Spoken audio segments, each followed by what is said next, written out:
Qu'on vous recontacte quand l'essai sera opérationnel. Donc votre prénom, s'il vous plaît. Vous m'avez dit ensuite date de naissance. Date de naissance, s'il vous plaît, oui. Bah, je vous remercie. Voilà, je vous en prie. Au revoir. Au revoir. Bonjour à tous et bienvenue dans Conscience Masquée, la chaîne YouTube qui se veut démasquer ta curiosité. Le LSD, à savoir l'une des drogues les plus puissantes au monde, est-elle en passe de devenir l'avenir de la médecine? Et suis-je en passe de devenir l'un des cobayes des hôpitaux de Paris pour permettre cette avancée médicale? Réponse dans la vidéo. Alors vous allez me dire à juste titre, mais comment a commencé cette folle histoire? Eh bien tout commence début 2023 lorsque j'atterris devant un documentaire Netflix qui s'appelle Voyage aux confins de l'esprit, où vous allez suivre Michael Pollan, un type américain de 65 ans qui se revendique comme chercheur, enseignant ou encore écrivain. Et ce cher Michael, en fait, il est présent dans toute cette mini-série de 4 épisodes où chaque épisode va correspondre à une drogue, le premier correspondant au LSD. Et Michael, en fait, il va expliquer que dans sa vie, il avait besoin de se redécouvrir, d'avoir accès au tréfonds de sa conscience. Et vu que la conscience, c'était véritablement le mot omniprésent de ce documentaire, j'étais obligée de vous faire une vidéo entièrement consacrée à ce sujet. Michael, il va vraiment revendiquer le fait de vouloir traiter les psychédéliques avec un regard objectif et nouveau. Ce qu'il va mettre en avant, c'est la PAP, à savoir la psychothérapie par association de psychédéliques.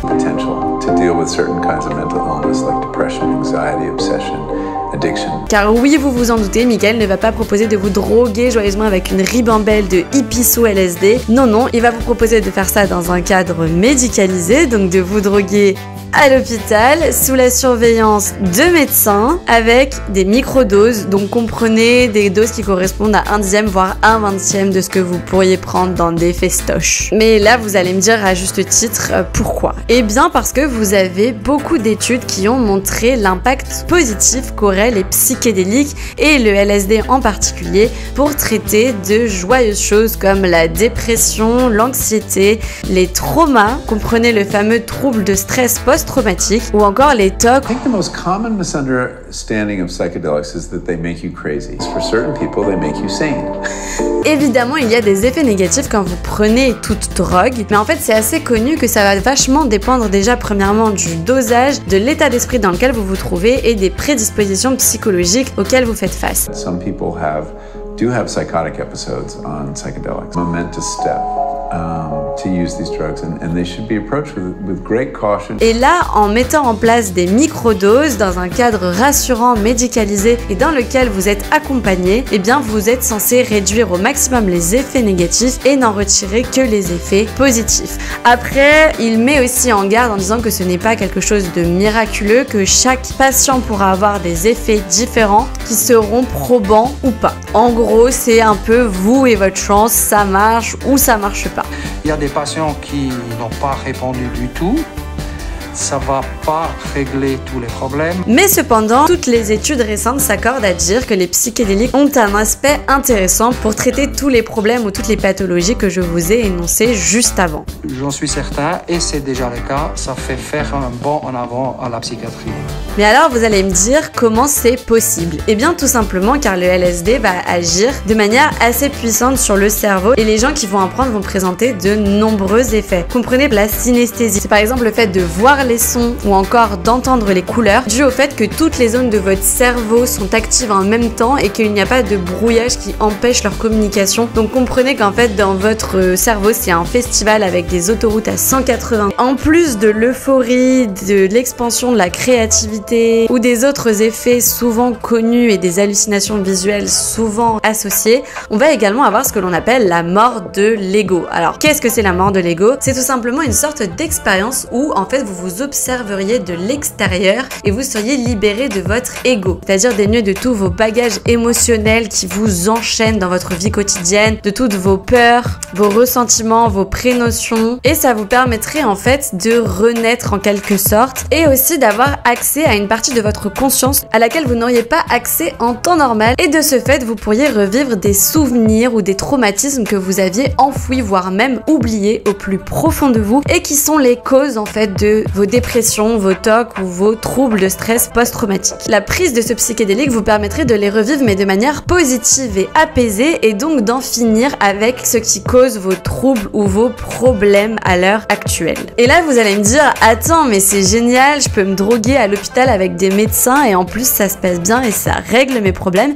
mais pourquoi j'en ai pas entendu parler avant? Eh bien petite rétrospective historique pour comprendre un petit peu l'histoire du LSD et pourquoi aujourd'hui finalement c'est encore un peu méconnu. En 1943 vous avez un type qui se décide à rentrer chez lui en bicyclette et puis sur le chemin il voit des distorsions visuelles, tout se trouble sur son passage, tout se déforme, il commence à avoir des hallucinations, il est pris d'une anxiété profonde et il en est persuadé, il sombre dans la folie et son heure est venue, il passe de l'autre côté. Puis une euphorie, une joie immense, il se retrouve à se fondre avec l'environnement qu'il a tout autour de lui, il a l'impression de voir les molécules qui l'entourent, de les entendre et de ne faire plus qu'un avec elles. Il admire tout ce qu'il a autour de lui et il a l'impression d'avoir une renaissance. Et cette histoire, ce n'est autre que celle d'Albert Hofmann, le chimiste suisse qui a découvert le LSD et qui en a été le premier consommateur. Ouais, le type il s'était renversé quelques gouttes de LSD sur les doigts, c'était pas du tout prévu et du coup il s'est tapé un bon gros trip des familles. À la suite de ça, le labo il va se dire mais quoi de mieux que d'aller en distribuer partout et d'en donner gratuitement à tous les chercheurs, les médecins ou encore les psychothérapeutes qui le veulent. Vous allez alors véritablement avoir un âge d'or du LSD qui va durer surtout de 1950 à 1965 où là vous allez avoir des milliers d'études sur le sujet, plus de 6 conférences internationales sur le LSD. On va en prendre en veux-tu en voilà, en faire expérimenter à tous les patients. C'est le festival du LSD. Vous avez envie de dormir? J'ai envie de dormir et puis j'ai envie de reculer dedans, moi. Mais vous vous en doutez, avec une drogue qui est autant en circulation, et bah ça va entraîner des dérives. Vous allez avoir premièrement la CIA qui va se mêler à ce cocktail explosif avec des expériences de contrôle mental qui vont faire des victimes et vous vous doutez bien qu'ils vont pas s'arrêter aux seules frontières des États-Unis d'Amérique puisqu'ils vont aussi faire des victimes dans un tout petit village du Var où il y aura plus de 300 victimes. Je vous en reparlerai plus longuement peut-être dans un short car c'est vraiment très intéressant. Et les nombreux cobayes que la CIA va engendrer, eh bien ils vont finir par se révolter. Il va véritablement y avoir ce qu'on va appeler la révolte des cobayes. Et là les types ils sont remontés comme des pendules et ils vont se décider à distribuer gracieusement le LSD à toute la jeunesse américaine et ça va commencer joyeusement à San Francisco. Vous allez avoir véritablement la culture hippie qui va prendre de l'importance, des mouvements de contestation contre la guerre au Vietnam et le gouvernement américain va le décider. Le responsable de tout ça, c'est les méchants psychédéliques et le LSD est une drogue qu'il faut interdire. Évidemment, les différents pays du globe vont s'aligner et toutes les recherches vont alors être abandonnées. De médicaments miracles, le LSD va passer à substance illégale, une drogue dangereuse qu'il convient de proscrire à tout prix. Alors même qu'on avait reconnu ses propriétés quelques années auparavant. Par exemple, le cofondateur des Alcooliques Anonymes revendiquera avoir totalement arrêté et s'être sevré de l'alcool après une prise du psychédélique. Ou encore, dans la Silicon Valley, vous avez une multitude d'entrepreneurs qui revendiqueront que le LSD leur a permis d'accéder à une créativité hors norme, notamment notre bon vieux Steve Jobs, oui, qui reconnaîtra que le LSD l'a grandement aidé dans sa carrière. Rien que ça. Bref, comme je l'ai dit, 1966, le LSD c'est une drogue, c'est pas bien, et finalement ce n'est qu'au début des années 2000 que va renaître un regain d'intérêt pour la substance. Plus particulièrement en 2006, on va célébrer le centenaire de notre bon vieux Albert Hofmann, le père de la substance, et vous allez avoir un appel qui va être fait à tous les ministères de la santé des différents pays du globe pour qu'il puisse y avoir une reprise des recherches concernant le LSD. Sauf que, il y a que la Suisse qui va répondre présente. Alors que le pays avait été le berceau de la substance, et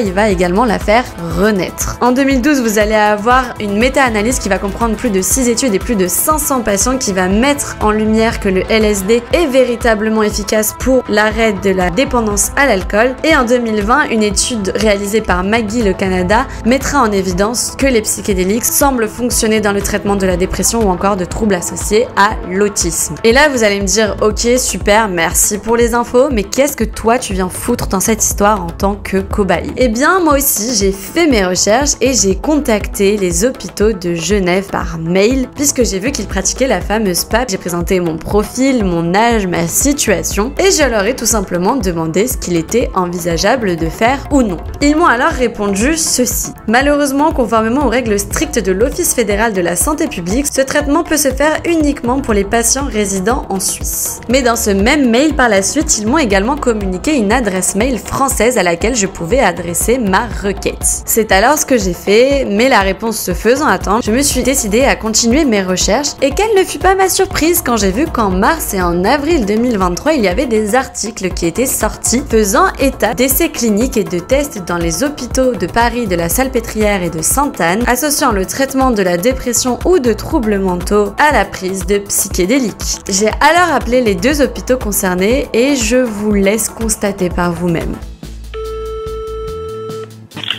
Consultation de psychiatrie adulte, bonjour. Oui, bonjour, j'aurais voulu savoir si vous pratiquiez la PAP, la psychothérapie par association de psychédéliques. Alors, on fait des perfusions de kétamine dans le cadre des dépressions résistantes. Je sais qu'il y a un projet de recherche sur autre chose, mais pour l'instant, non. Là, je pense que ce sera effectivement pas avant septembre, octobre ou novembre, fin d'année, quoi.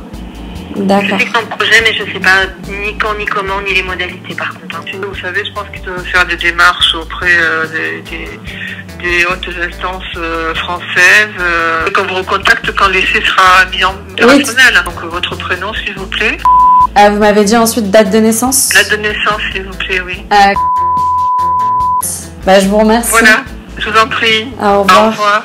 Alors voilà, il semble désormais que le regain d'intérêt a dépassé les frontières suisses et que la France aussi se lance dans l'aventure. Sachez qu'encore aujourd'hui, il n'y aurait personne qui serait mort d'une overdose de LSD. Il n'y aurait pas de dose létale. Bon, après, il y a quand même des morts à déplorer par bad trip, mais c'est une autre affaire. Et apparemment, la substance ne présenterait pas de dépendance psychique. Et voilà, j'espère que cette vidéo vous aura plu. N'hésitez pas à me dire ce que vous en avez pensé dans les commentaires. Surtout, très important, abonnez-vous à la chaîne car vous êtes nombreux à regarder les vidéos sans être abonnés et du coup vous risquez de louper les prochains contenus, ce qui serait super dommage. Et moi ça m'aide beaucoup si vous vous abonnez pour le référencement et tout le reste. Donc voilà, je vous dis à très bientôt.